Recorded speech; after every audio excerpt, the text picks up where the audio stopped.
Hello guys, today we will discuss some example for derivative of power series.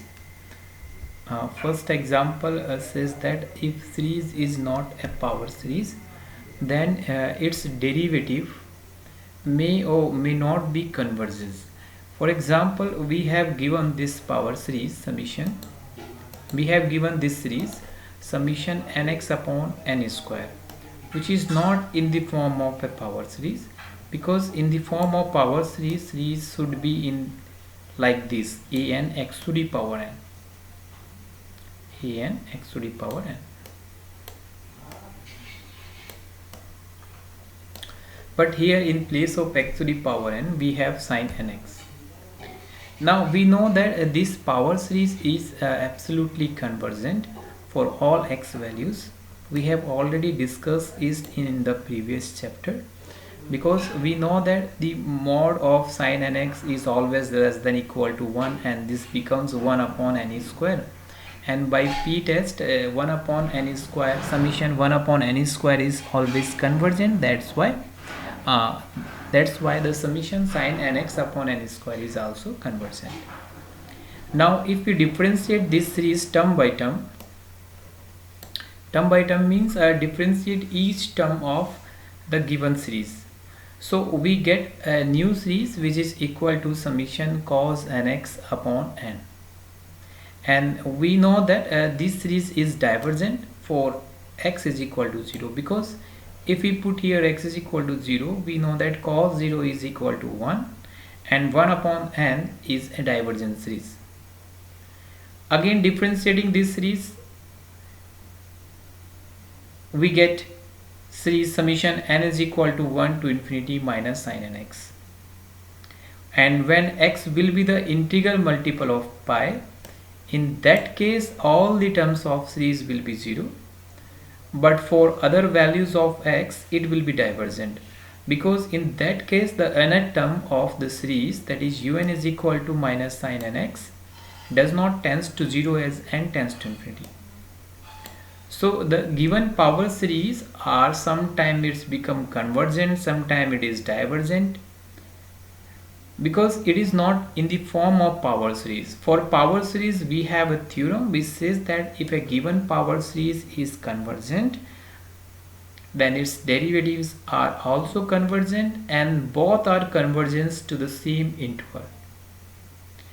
Even for the power series we cannot be sure that even for a power series estimate service will be convergent at the end point, because at the end point we did not say anything about the power series.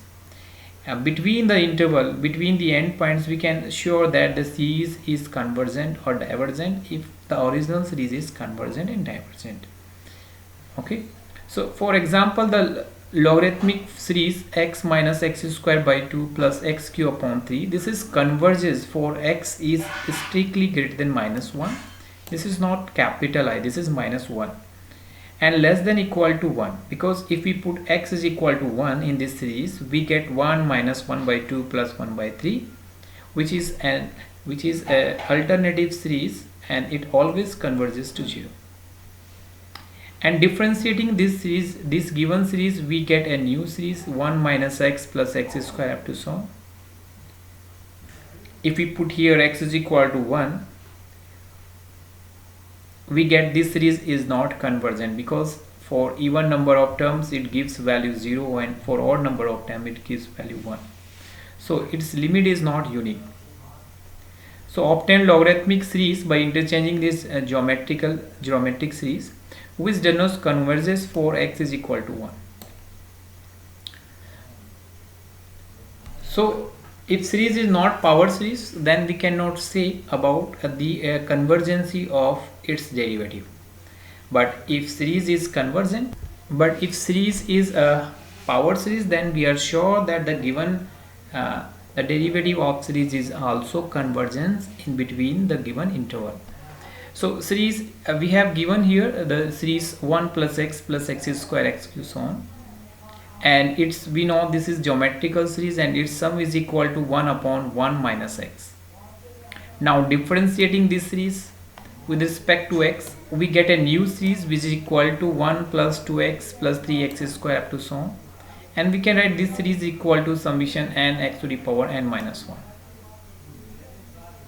So by the previous theorem, its sum will be equal to the derivative of this function, that is d upon dx of 1 upon 1 minus x is equal to 1 upon 1 minus x square for all x is strictly less than 1. Because this series is power series, that's why its derivative series is also in the form of power series, and both series will convergence in the same interval. Next example, the binomial theorem for arbitrary exponent. We write fx for the sum of binomial series summation n is equal to 0 to infinity a n x to the power n, where mod of x is strictly less than 1. Differentiating this power series, we get a new series, and this will be equal to summation n a and acn and x to the power n minus 1, and we can express this as equal to ac1 plus 2 ac2x plus 3 ac3x square up to so on. Hence this is equal to ac1x plus x into fx is equal to this is equal to 2 times of ac2x square and so on. Adding first and second this equation and this, we get 1 plus x f dash x is equal to a plus summation n is equal to 1 to infinity n plus 1 acn plus 1 plus n acn bracket close x to the power n. Now we know that the acn plus 1 is always equal to acn a minus n upon n plus 1, this one. And so n plus 1 into a c n plus 1 is plus n acn is equal to a into acn, and therefore 1 plus x f dash x is equal to a summation acn xn, this is equal to a fx, that is f dash x upon fx is equal to a upon 1 plus x, or d upon dx log fx is equal to a upon 1 plus x. Now integrating both sides, we find that the log fx is equal to a plus a into log 1 plus x plus k, where k is some constant. By putting x is equal to 0, which reduces the binomial series to the term first, and we get k is equal to 0. Therefore log fx is equal to a log 1 plus x, that is fx is equal to 1 plus x whole power small a.